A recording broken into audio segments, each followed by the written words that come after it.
First, I am Rejan A. Rivera from Batuane. I am here today to discuss to you the parts of the digestive system of the broiler chicken. The chicken contain weights 2.5 kilograms.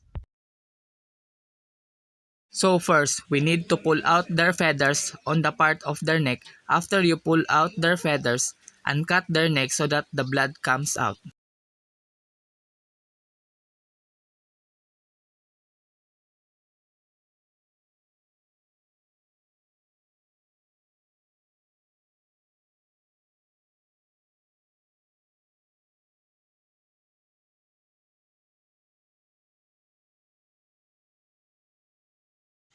Then prepare hot water.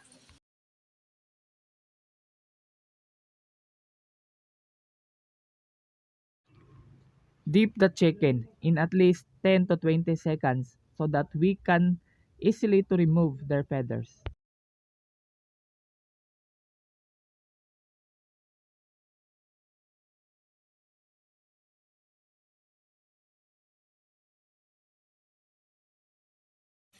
Remove their all feathers and clean the chicken properly.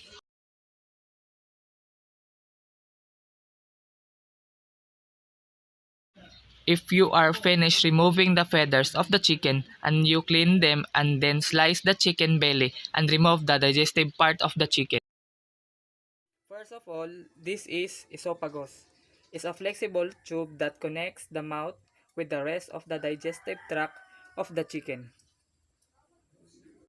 This is crop, located slightly to the side of its right breast muscle and serve as a small pocket where food is stored after it's swallowed. This is. This is proventriculus, also known as the true stomach, the glandular stomach where digestion primarily begins. This is part also of gizzard. Grind grains and the fiber into smaller, more digestive particles.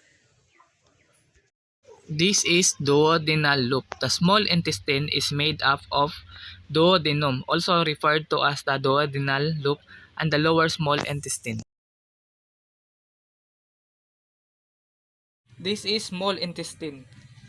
Intestine aids in digestion and nutrient absorption.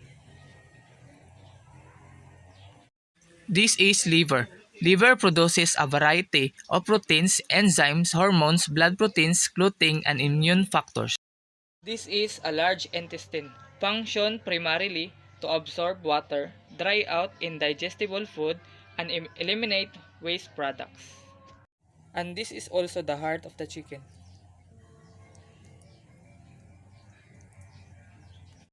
This is cloaca, where the digestive, urinary, and reproductive system met.